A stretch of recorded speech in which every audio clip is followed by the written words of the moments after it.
រឿងរ៉ូមីអូនិងសូលីយ៉ែតនិពន្ធដោយវីលៀមសាគីភាកាលកំណត់តែងនៅគ្រិស្តសករាជ1594ប្រែសម្រួលដោយហុងឈុនហាក់នៅឆ្នាំ1971រឿងនេះមាន5ឆាកឆាកទី1មាន5រឿង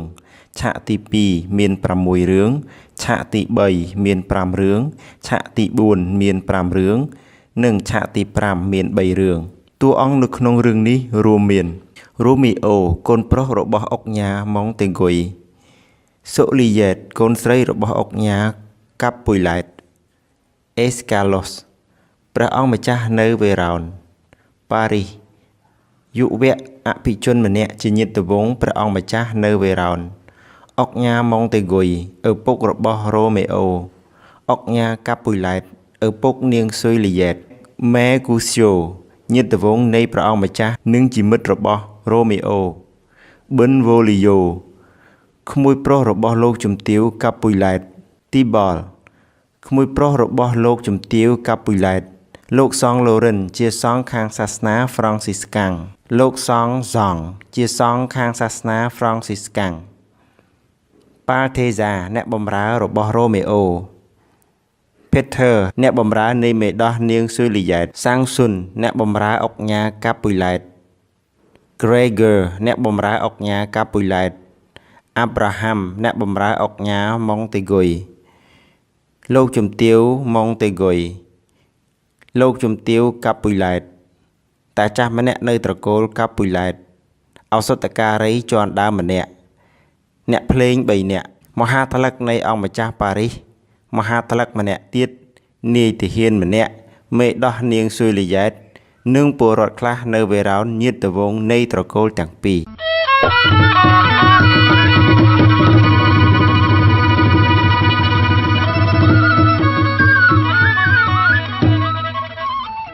នៅទីក្រុងវេរ៉ោននាប្រទេសអ៊ីតាលីគ្រួសារធំពីរតែងមានជម្លោះជាមួយគ្នាគឺគ្រួសារលោកអុកញ៉ាកាប់ពុយឡែតនិងម៉ុងតេហ្គុយជម្លោះនៃគ្រួសារទាំងពីរបានធ្វើឲ្យប្រជាជនទីក្រុងវេរ៉ោនទាំងអស់មិនពេញចិត្តឡើយបព្វពួកនៃគ្រួសារទាំងពីរតែងតែបង្កជម្លោះកាប់ចាក់គ្នាឥតឈប់ឈរនៅពេលដែលពួកគេប្រទះគ្នាម្ដងទោះបីមានការហាមឃាត់ពីព្រះអង្គម្ចាស់អេស្កាឡូសក៏ដោយស្ថិតនៅក្នុងកាលៈទេសៈដ៏ចម្លែកនេះផ្ទៃក្នុងត្រកូលទាំងពីរនេះមានគូស្នេហ៍អភ័ព្វមួយគូបានកើតមានឡើងគឺរ៉ូមីអូនិងសូលីយ៉ែត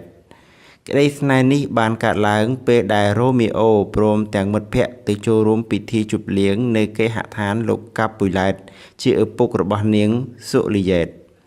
រ៉ូមីអូបានចាប់ចិត្តលើសម្រស់ដ៏ត្រកាលហើយលង់ខ្លួនស្រឡាញ់នាងសូលីយ៉ែតចំណែកនាងវិញក៏បានបាក់ចិត្តទៅលើរ៉ូមីអូដកចិត្តមិនរួចដែរបន្ទាប់ពីបានលួចជួបគ្នារៀបរាប់នៅជម្រៅស្នេហ៍ស្មោះភក្តីរួចអ្នកទាំងពីរបានទៅសុំឲ្យព្រះសង្ឃឡូរិនជួយចាត់ពិធីរៀបការនៅក្នុងព្រះវិហារឲ្យពួកគេទាំងពីរ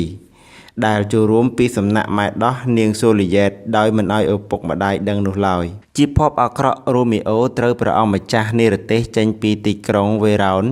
ទៅទីក្រុងផ្សេងដោយសារគេបានសម្លាប់ទីបលក្មួយរបស់លោកជំទាវកាប់ពុយឡែតដើម្បីឲ្យមេគូខ្យូជាមិត្តនិងញាតិរបស់ព្រះអង្គម្ចាស់ដែលត្រូវទីបលបានសម្លាប់ហេតុការណ៍នេះបានធ្វើឲ្យនាងសូលីយ៉ែតទួញយំបោកខ្លួនជាខ្លាំងឯរ៉ូមីអូនៅពេលដែលកំពុងតែអស់សង្ឃឹមតល់ច្រកបានរត់ទៅរកព្រះសង្ឃឡូរិនឲ្យជួយសង្គ្រោះតែជាអកុសលបន្ទាប់ពីមរណភាពទីបលសេដ្ឋីកាប់ពុយឡែតនិងលោកជំទាវបានរៀបចំពិធីមង្គលការឲ្យនាងសូលីយ៉ែតជាមួយព្រះអង្គម្ចាស់ប៉ារីសដែលបានស្ដីដណ្ដឹងនាងយូរមកហើយឃើញកូនស្រីខ្លួនយំសោកពួកគាត់យល់ថានាងបែបខូចចិត្តត្បិតបងជីដូនមួយត្រូវគេសម្លាប់តែតាមការពិតទៅនាងយំព្រោះរឿងរ៉ូមីអូនៅពេលឪពុកម្ដាយសម្រេចចិត្តយ៉ាងនេះសូលីយ៉ែតអស់សង្ឃឹមយ៉ាងខ្លាំងគ្មាននរណាអាចជួយដោះស្រាយនាងបានសូម្បីមេដោះក៏បញ្ចុះបញ្ចូលឲ្យនាងក្បត់ប្តីរៀបការជាមួយព្រះអង្គម្ចាស់ប៉ារីសគ្រានោះដែរនាងបានសម្រេចចិត្តយកការស្លាប់ជាដំណោះស្រាយដើម្បីរក្សាស្វាមីភក្តីភាពចំពោះស្វាមីនាងតែក្នុងខណៈពេលនោះព្រះគ្រូឡូរិនក៏បានពន្យល់នាងឲ្យបន្តជីវិតដោយប្រទានឱសថទិព្វមួយដល់នាង ឱសថនោះមានឥទ្ធិពលអាចឲ្យនាងអត់ដង្ហើមរួចត្រជាក់ស្លេកស្លាំងដូចមនុស្សស្លាប់តែនឹងដឹងខ្លួនវិញរយៈពេល48ម៉ោងក្រោយមកថ្ងៃរៀបការបានមកដល់នៅពេលដែលមេដោះតេដាសសូលីយ៉ែតក៏បានប្រទះឃើញរូបរាងស្លាប់រួចឆោឡោឡើងអុកញ៉ានិងលោកជំទាវកាពូឡែតពេលឃើញសពរបស់កូនក៏ស្រែកយំយ៉ាងខ្លាំងរួចក៏បានកែប្រែពិធីមង្គលការទៅជាពិធីដង្ហែសពនាងសូលីយ៉ែតទៅដាក់នៅក្នុងម៉ុងនៃត្រកូលកាពូឡែតខណៈនោះព្រះគ្រូឡូរិនបានចាត់ឲ្យព្រះសង្ឃសង់យកសម្បត្តិទៅឲ្យរ៉ូមេអូនៅម៉ុងទូដោយរៀបរាប់ពីដំណើររឿងនៃការស្លាប់របស់សូលីយ៉ែត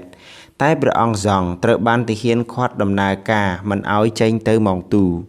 ដោយសារមានជំងឺនៅទីនោះក៏ត្រូវខកខានមិនបានយកដំណឹងនេះទៅឲ្យរ៉ូមេអូតែពេលនោះផាល់តេហ្សាបានទៅប្រាប់រ៉ូមេអូអំពីដំណឹងនៃការស្លាប់របស់នាងសូលីយ៉ែតមុនសម្បត្តិព្រះឡូរិនរ៉ូមេអូក៏លួចត្រឡប់ចូលមកទីក្រុងវេរ៉ោនជាមួយនឹងប៉ាល់តេហ្សានិងថ្នាំពុលដ៏សាហាវមួយដបដែលគេទិញពីម៉ក្រីក្រម្នាក់នៅម៉ុងទូនៅថ្ងៃដែលសូលីយ៉ែតត្រូវដឹងខ្លួនវិញរ៉ូមេអូបានចូលទៅក្នុងម៉ុងនៃត្រកូលកាពូឡែតដើម្បីទៅរកនាងសូលីយ៉ែតក៏បានជួបនឹងព្រះអង្គម្ចាស់ប៉ារីស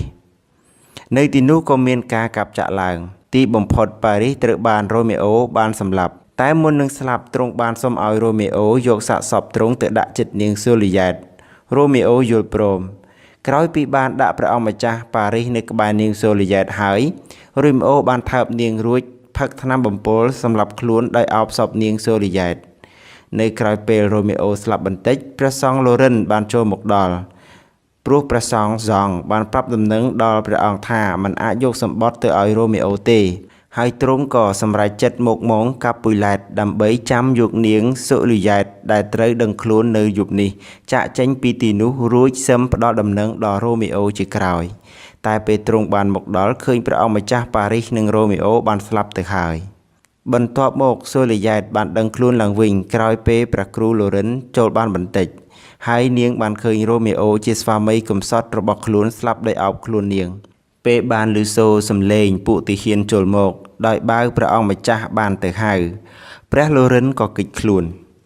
វេលានោះនាងសូលីយ៉ែតបានទាញយកកាំបិតនៅចង្កេះរ៉ូមេអូចាក់ដើមទ្រូងខ្លួនស្លាប់មួយរំពេចលើសពរ៉ូមេអូពួកទាហានក្រោយពីឃើញសាកសពបែបនេះក៏បានខែកឆេរនៅបរិវេណនោះរួចចាប់បានប៉ាល់តេហ្សានិងព្រះគ្រូឡូរិន